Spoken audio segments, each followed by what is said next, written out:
Joy Seekers, welcome, welcome. This is Deb McGregor with your winter series, Infusion of Joy. Today is another one of my favorite topics, which is going to be all about wellness and joy. And I am so pleased to welcome with us today Dr. Peter Minke and Amy Minke. Welcome to Infusion of Joy. Thank you, Deb. Thanks for having us. Well, you know, like you're two of my favorite peeps, right? So this is like, I'm so glad we pulled this together. So what I want to start with for people is to talk a little bit about you. You've got so many credentials that are going to actually come up throughout the presentation. But what I'm really curious about is what drew you to this wellness journey in the first place? Like, was it there was this moment that something happened and you said, oh my gosh, this is it? Or has this been something since you were born? Let's talk about each of your journeys a little bit. Peter, do you want to start? Sure. We talk about, when you were starting off, I thought, the joy of wellness. That's awesome. I should write a book called The Joy of Wellness. But that is not how my wellness journey started. Joy was not even in the picture. I was just trying not to die. That was really what happened. Was I had bone cancer when I was 20, went through 10 months of aggressive chemotherapy, very harsh. 10 months later was pronounced cancer-free. Fast forward 5 years later, at this point, we're married and I want to live forever, with her. And, so things are, exciting now in life. And then I get diagnosed with chemotherapy-induced lymphoma. So I'd had so much chemo and I don't know if people know this, but chemotherapy and radiation both cause cancer. So the treatment caused a lymphoma. And so when I sat down with the doctor and talked about, well, what are we going to do with this lymphoma? He said, chemotherapy. And I, just the scientist in me had trouble with that. We're going to treat chemotherapy-induced lymphoma with chemo. And I just about had enough of the whole thing. And actually, on a spiritual side, I can't say that I was truly very spiritually aware. My body was pretty junked up. And I think that and we can talk more about that in maybe this context or different context, but the ability to hear God very junked up by chemicals. I was in pretty bad shape, having migraines once a week that would last 3 days. So half of my time was spent in some kind of migraine context. So lots of problems. And it just, even then, even with the fog of chemical, and headaches and all the rest of the stuff, it still didn't make sense to me. I still decided if I go this route, it's going to kill me. So I really felt like if I went that route down, doing more chemo, I wasn't going to make it. But I also felt like I was dying. I was moving. I'd say this: we're all dying, right? The moment we're born, we're dying. But from a standpoint of health trajectory, which I talk a lot about. Is my wellness trajectory? Am I getting better? Am I getting worse? Am I on the fast decline or slow decline? Or if I'm heading, staying even? I just wanted to be at least level, or maybe even going up. And so that was really where it started my wellness journey. I just wanted to slow down my dying process. It was not anything about seeking any higher anything, any higher state of anything. I was really pretty minimalistic. And I just started paying attention to things around me that were making me worse. And I call it my gift of lymphoma, because I could tell when something made my lymphoma worse. It was an immediate reaction. My immune system was so on the edge that if I did something positive, I could feel it. If I did something negative, I could feel it. And so that started me off with just basically paying attention. And that's what became my primary wellness skill. And I talk now about wellness skills that we all need to have. And one of those skills is to pay attention, to be able to honestly determine what is going on, what is your trajectory, what's your wellness trajectory. And I don't know if anyone out there is video gamers, but as a video game person, you have your little health bar, your little health meter, and you get hit or blown up or whatever game you're playing, and your health bar goes down. Well, you need to have a little health bar. That needs to be there. You kind of have to have it. Have the little health bar running up and down the side of your head, and when it gets down to the red zone, actually, if it even takes one notch down, that should register. and this is what I did. What happened? What just happened? I just dropped my wellness. Or, the opposite. Hey, I did something and my wellness crept back up. My experience is it's much easier. It's much faster to go down than it is to go up. Yeah. Like I said, so the whole concept of the joy of wellness wasn't there at all. It was just, how about I don't hurt so much? Yeah, I love this. I love that you're saying, I wanted to slow down the dying process. Like that's actually, you guys, that's a great little slogan to have in your thing. Do you want to slow down your dying process? Because that's really, I love that. And we're going to get to more of the health meter in just a minute, because that is actually a great metaphor for this wellness journey and the wellness education. I want to bring Amy in to talk a little bit about her wellness story and how she got motivated and wanted to be involved in the wellness concept. Because Amy, we could probably say the same for you. It wasn't necessarily joy and wellness in the beginning for you either.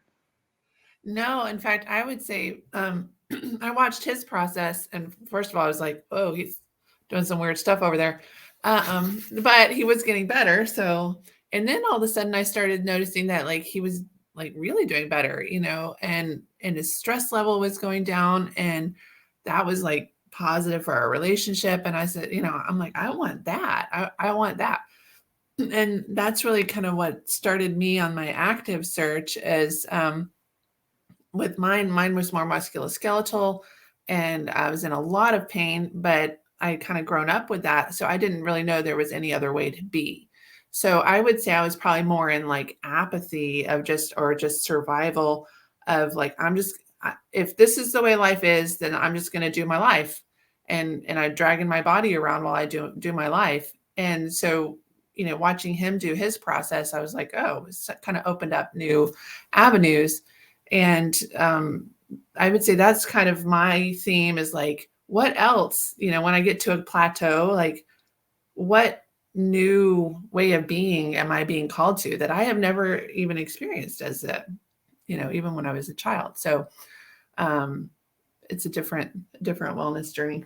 Yeah, absolutely. And yet both have so much to offer in terms of not only how they've served you, but how they're serving other people, right? Because people start to find, what they resonate with in that journey.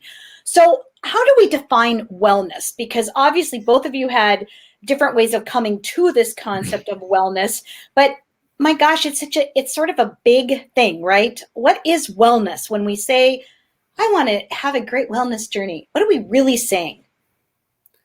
Well, I challenge people to make that definition. We always, talk about wellness goals. And so there's a lot of information out there, success in goal setting and begin with the end in mind and all the rest of that stuff.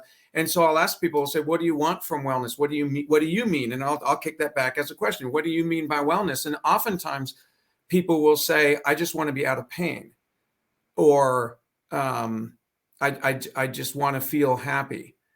Which is that's actually on the positive side, but I just don't want to be in pain. Well, there's lots of ways to not be in pain. I'm just saying the extreme of that is, you could be dead and you're not in pain. And so that really doesn't tell us what we are.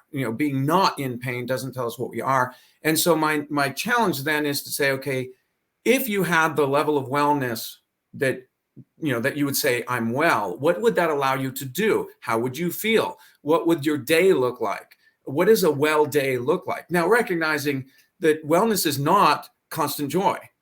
We just don't, that's not really how we exist, right? And as Amy was pointing out, we will get to a point of feeling a certain way, and then God will call us to a higher state. And oftentimes that change accompanies, while it's still on the wellness journey, it could require cleansing. It could require extra exercise. And any of us who's done any kind of exercise knows there's a certain amount of discomfort associated with, getting your body to do something it hasn't been doing. And as Amy pointed out, maybe something it's never known. And so if we're going from a state here to a state here in wellness, that process doesn't necessarily mean it's fun and enjoyable and easy. So I think that I'm not sure if I'm answering your question, but what is wellness? It's very individual. but at the same time, we can look at it with some very common themes. I want to be able to move. In other words, when I tell my body to do something, it does it, and it does it with grace and ease. I want to feel emotionally balanced. I want to feel mentally sharp, so that I have, my mind, my mental faculties. So those are, those kind of three. I want to feel connected to God. So 4 areas where wellness, and then of course we can always talk about 4 areas of wellness and that kind of thing. But those are some of the features of wellness, Right. that I would say, Well, and as you're talking, and I kind of go to like, yeah, I want to slow down the aging process. I mean, it is all of those things, the movement, the emotional piece, right? The spiritual piece, all of these things, the connection that we have with people, it just all ties into this equation. Amy, what do you find gets in the way for most people of actually stepping into a wellness plan or continuing with the wellness plan? I would say most people are just distracted, and they use those distractions to keep from. I'll put myself in that category. It's easier to stay at this level and just be busy and do that instead of being like, what am I being called to? what is the best version of myself? What does God want for me in this time? And that takes a certain amount of quiet inside and reflection, and then striving, really. Yeah.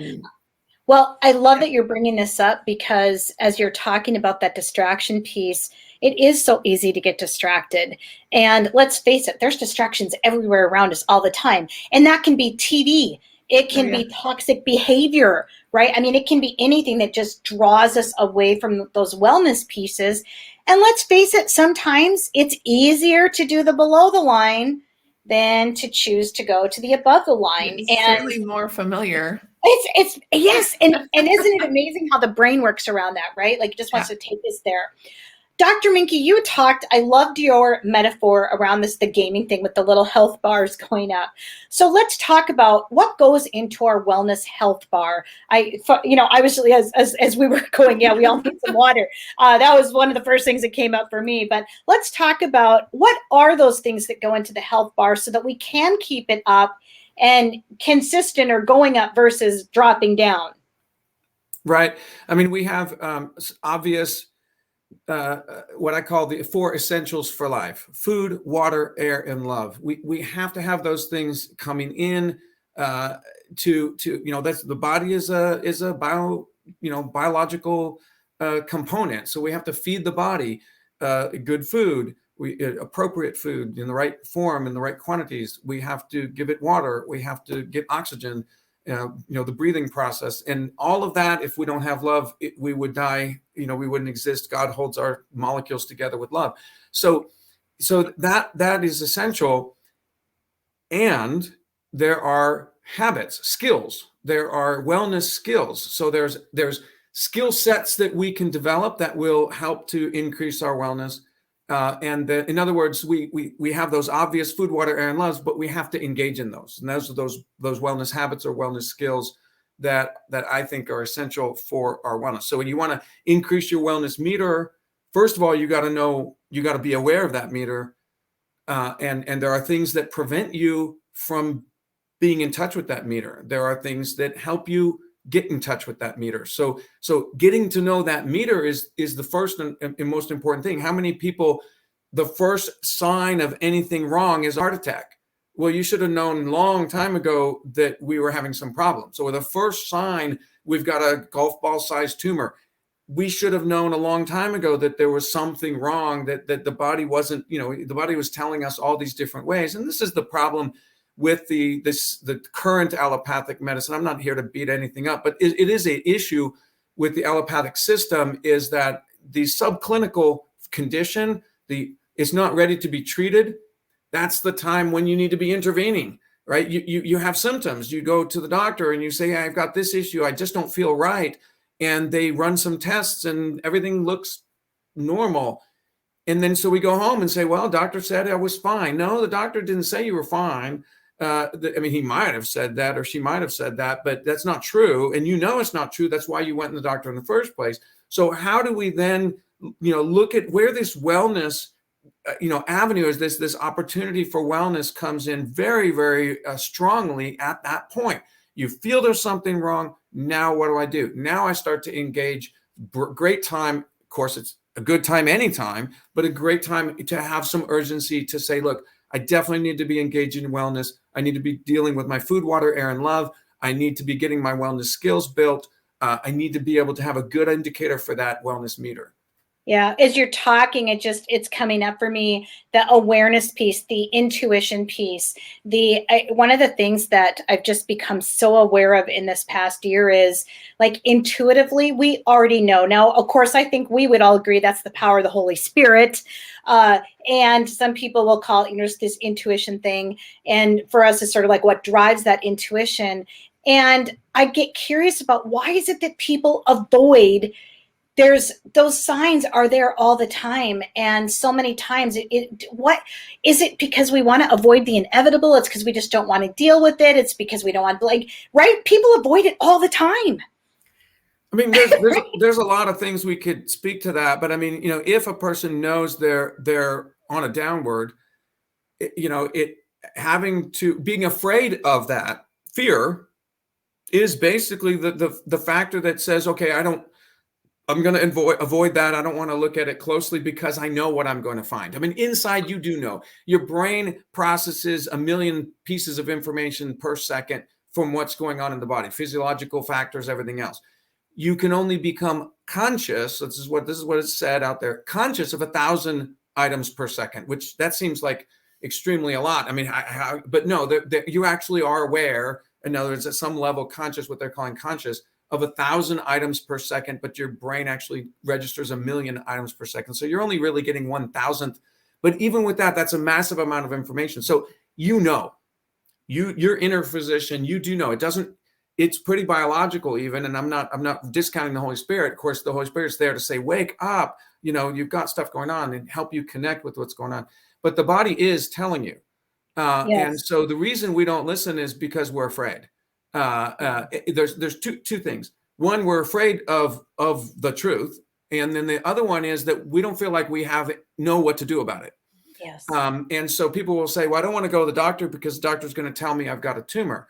Well, you already know you've got a tumor. I mean, and then you say, well, I don't want to do what the doctor is offering. And this is where the problem comes in. This is where what I think modern medicine, of course I went through it, myself.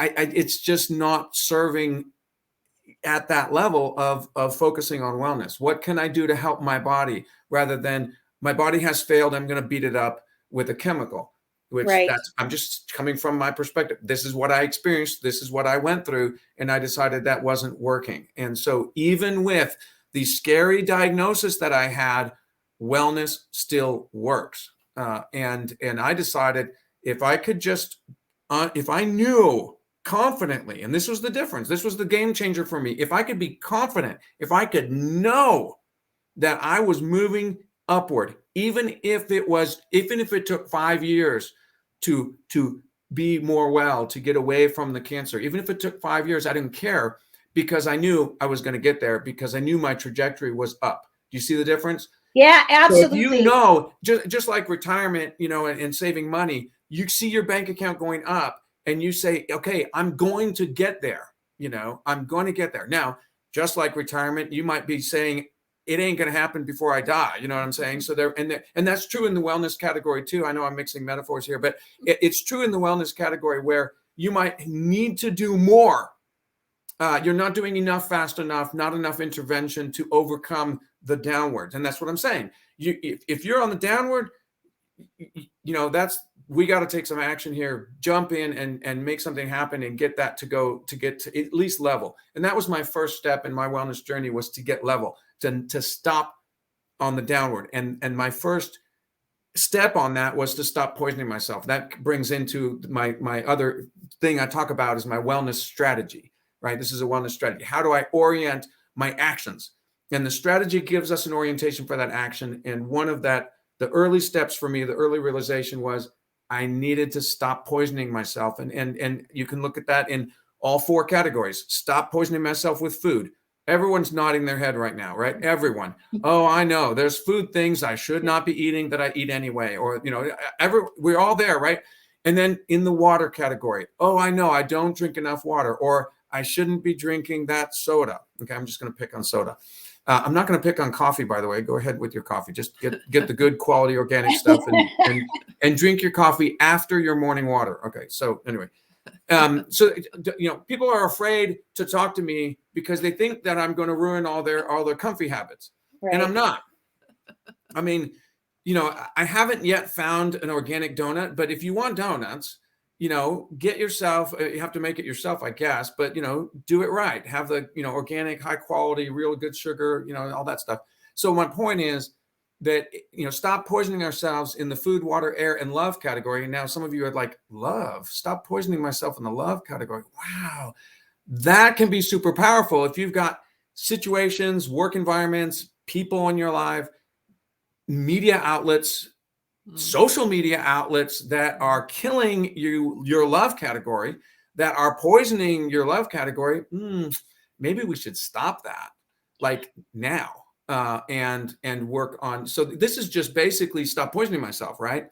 And that was the first thing that what it did for me was it brought me to level. I wasn't going up, but I also wasn't going down. And so then, I just want to intrude for just a moment, because what I want to emphasize is that, so what you're saying is for you identified what it was for you to get to level. That level may look different for each person, because it could be one of those categories. For one person, it might be the love category that's suffering the most. What I also get curious about is the impact of one category on another, because what I have found in the individuals with whom I've worked is that once that love category gets, let's just say maybe that bar goes up a little bit, all of a sudden, oh, there are better fueling food choices. We are drinking more water because we're not choosing to go out to the bar as much, right? Like there's sometimes, those things. So I love that you're bringing up the getting level, because what your level looked like to get to level may be different than someone else's. What's important is to find out what your get to level is to get started. Right. As you're talking to, what I'm curious about, because I want to make sure we don't overstep this, is what are the things specifically that you and Amy do to help people get to the level? Because you actually do multiple things within the Minke Wellness. Do you want to talk about that? Sure. Who gets to talk about this? I mean, that's the thing is, it's a multi-pronged approach. It's usually not a magic bullet. There's not one thing. And so we all have to, just like we have the 4 essentials for life, food, water, air, love, and there's multiple tools within each one of those. And the 3-part wellness strategy, there's multiple tools within all of those. And so we have a very multi-pronged approach with our Minke Wellness business or endeavor. And so we're both massage therapists. We're trained in a high level called Aston patterning. We're certified Aston patterning practitioners. There's not that many of us on the planet. It's pretty rare, actually. Yeah, but it is amazing. And it looks at the holistic way of moving. Really, we're about facilitating movement through body work, movement coaching, ergonomics. So we work with people individually on that. And you can't do massage over the phone. Yeah, that doesn't work. So or a Zoom call. We're going to do Zoom massage today. It doesn't look the same, maybe, but I might be able to do movement coaching over Zoom, but even that, it gets, it's one of those things. It's just a hands-on thing, Yeah. So with the Aston patterning, what's the distinction between that and, let's just say, regular massage? Like, let's get people, because you actually have people who fly to Texas to work with you, people that drive to your place to work with you. It's that unique. So let's give people a little more feel for this, because we have people from all over. There may be people that really want to take advantage of this. So as certified Aston patterning practitioners, our basic certification is almost a master's degree worth of classroom time. So 1,000 hours goes into training over a 2-year period of time to get to that level. So it's first of all, the reason there's not many of us is because it just takes a huge personal commitment, life commitment, financial commitment, and then we have, in order for us to do this work, we have to embody it. So it's not something you can go to a weekend workshop and pick up a tool or technique and come back to your massage and do it, right? So a lot of times, there'll be people will go to a workshop. Well, this is a bigger than that. And so when we say we get certified in Asset Patterning, like I said, just the prereq classes are four prereq classes that are 4 days each. That would normally be the entire program for something like cranial therapy or lymph drainage therapy. So in other words, the right there, I mean, just the training difference, is, and it's hard to explain where those extra hours go in, but those extra hours go in to help us be able to identify the movement patterns and the tissue patterns that are contributing to the restrictions or the inability for that person to move or be balanced or to line up. And so we look at alignment, we look at movement, and then we work on a strategy that couples the information about the tension in the body, the scar tissue, the history. We have to take an extensive history, and then we do a bodywork session where we are doing manipulation of tissue. And so that's where we act as massage therapists, but that's pretty much where it ends. We operate under a massage license because we are manipulating tissue, but the order that we do it, the way that we're orchestrating it in the context of a session is these are 2-hour sessions, and at the end of it, the person walks better, moves better, is better, and it is for the most part a permanent change. So we don't work like if we just talk about who comes in a lot, because they'll go to other people. I mean, we don't even advertise. So, they, by the time they found us, they've tried a lot of different things. And so a lot of times we're working on scar tissue, and even like something that you had as a child, like especially in the abdomen or a C-section or like that kind of thing. And it just pulls the whole body in. And so these headaches, shoulders, even hip injuries, all these different things are actually coming from something going on in the abdomen. And so we work on kind of unraveling it from the core issue. I mean, everyone has a lifetime of experiences, bumps and scrapes, and emotional experiences, even just right. Look at my body. I mean, this is what I've just done is imprint a pattern. Right. And if you've done that a few times, have you ever seen a dog that's been beaten? Yes. Right? And they immediately will go into that mode. Well, there's a tension pattern. There's a neurological pattern. There's a neurophysiological pattern there of trauma response. Well, that can also be addressed in body work. And so it's and in fact, sometimes that's the most effective way to address some of these emotional issues are through the physical body response. Not so in other words, it's a whole body approach, but it's not just a whole body approach. It's a whole neuroendocrine, emotional, spiritual approch. So this is, we got it. I mean, my gosh, we could go on and on. We could go on forever. but here's what I do want to transition a little bit there, because as you're starting to talk about the psychological components, the neurological components, the endocrine support, you also do extensive work using Young Living essential oils. Let's talk a little bit about that, how that actually integrates into the wellness and into the health bars. Well, the essential oils are powerful signaling molecules. So if you go back to where the essential oils come from, they come from the plant. The plant is using them to protect itself, to signal, issues that they are actually signaling molecules. And so these very small aromatic compounds, if you look at the chemistry, I'm coming from a PhD in cell biology, so I geek out about, these kind of chemical things. But these small aromatic fat-soluble compounds go straight into the brain. And this has been proven. You can do inhalation studies and show that the brain gets more oxygen when you inhale sandalwood or frankincense, right? And so these are not ambiguous. This is not folk medicine. There's just massive amounts of science, thousands and thousands and thousands of papers supporting how the essential oils can affect the neuroendocrine system, how essential oils affect the tissue, even just, rub it on, increase circulation, whatever. And so there's just, it's such a powerful fast acting tool that it becomes one of our favorite, most effective wellness tools in our arsenal. You can try to work on diet to affect your trajectory, but it's going to be a slow process. Whereas you throw in essential oils in there, which actually give access to the whole neuroendocrine stress level, physiological processes, all of that happening in one tool, and it can help your digestion. And you know what I'm saying? So you've got one tool that hits all 4 categories: food, water, air, and love. Circulation with the water, oxygen for air, emotional for the love, and then still in the physical category. I know nothing else like it. So yes, it's one of my favorite and most powerful tools. And to top it off, there's 100 different single oils and hundreds of different blends. So there's something for everyone. If you don't like an oil, skip it and move on to the next one. Yeah, absolutely. I love that. And I know people are going to want to experience you even more.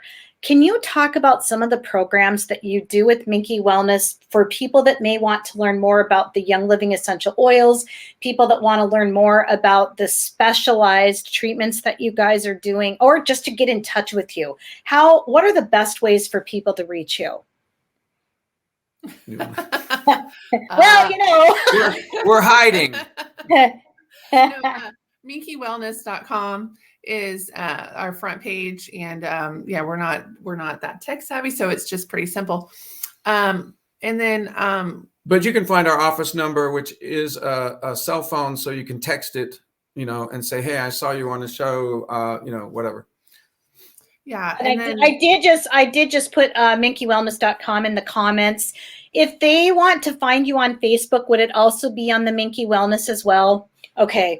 Yeah. I'm going to put that in for people as well, because a lot of people find us on YouTube and YouTube. Minke Wellness channel on YouTube. We have put together a lot of resources, and it would literally take years to go through all the resources we have. So it's hard to just say, here's the best resource for you. But right. I have put together, because the Young Living essential oils is a cut above, and I'm not necessarily going to go into all that, but they also have essential oil infused supplements, and I have found their quality control and their arsenal, their supplement regime, and the options that they have are powerful tools for wellness. So what I did was put together a year-long program for how to use Young Living products in a wellness program. And I put that together in a year-long program. So starting each month, have a different focus. So month 1 is the respiratory system, month 2, the circulatory system, month 3, and it goes on like that. So if you really want to get into it, you could do an entire a year-long program, and it's I've already put it all out there. Amy put together an ebook that will organize all of that for you, and you just go and you click the videos and you watch them in order, and you go along. You don't, it's all free. You can just go do that. You would want to, obviously you'd want to get hold of the Young Living products.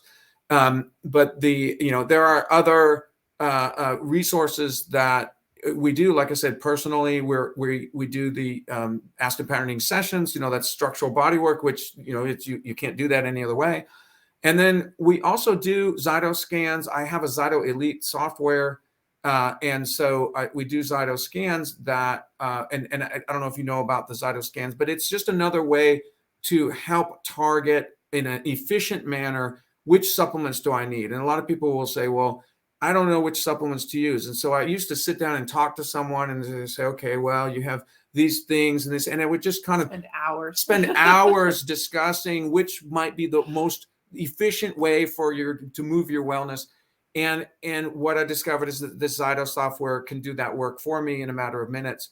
And so I do use the Zyto software, and I have custom lists that I can use within that Zyto software that can go a little step above your normal Zyto Compass or Zyto Balance. Those of you who know what I'm talking about, you'll recognize those words, the Zyto Compass or the Zyto Balance. I have the Zyto Elite software, so we can do even, and all that can be done remotely. And I was just going to say, if they have the hand cradle and an internet connection, we can do that all remotely. And I've done this for a number of people where we, obviously it takes a little bit of time. It's about an hour and a half, that we do an extensive scan. and they can guide. Again, it's just what happens at the end of that scan is you get a supplement program, or even just depends on what tools we want to use, but a program that's going to nudge your wellness in an efficient way. It's not magic. It's not curing anything. It's not treating anything. It's all about wellness. And it's again, it's just helping your health meter go up a notch. And that's, it takes work. It takes, it's not going to happen overnight. And a lot of people, we talk about what are the reasons why people fail. I did a whole talk on why people fail at wellness. We don't know. We had 7 reasons. I don't know. 7 reasons people fail at wellness. You have to go find my talk on that. Yeah, you should. That would be a great pop-up call. So we would be remiss if we did not let people know that on March 19th, the Minkes and myself are doing a Move It conference in Bryan, Texas. And it's going to be amazing because we're going to be talking about joy. Here comes this joy and wellness piece, right? And leading with joy, building resiliency skills, understanding the vagus nerve. I mean, Amy's going to be talking all about the vagal nerve system.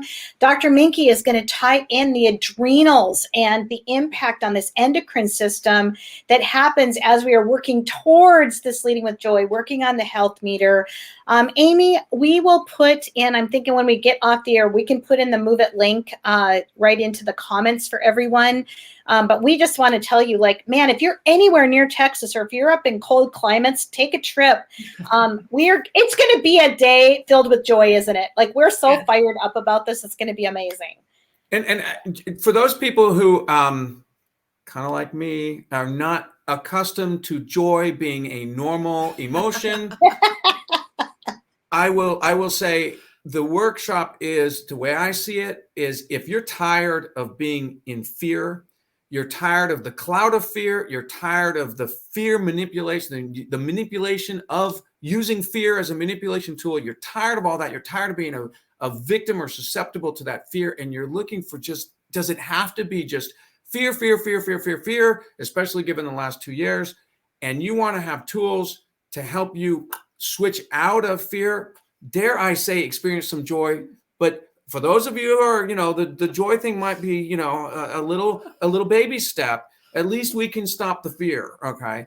And that might be, if you can come talk to me, the 2 of them will be like, all bubbly, happy joy. I'll be over there in the corner going, I got to think about this for a minute. So what I'm saying is, you can come talk to me at the workshop about, okay, hey, I'm feeling a little better, that I'm not so controlled by fear. Yeah, amen. And of course, everybody's going to get to use some drumsticks for this too. Dr. Minke, I'm going to have you. That's where I'm going to see your joy factor. That's when you're drumming away. You're going to get a sense of my true rhythm.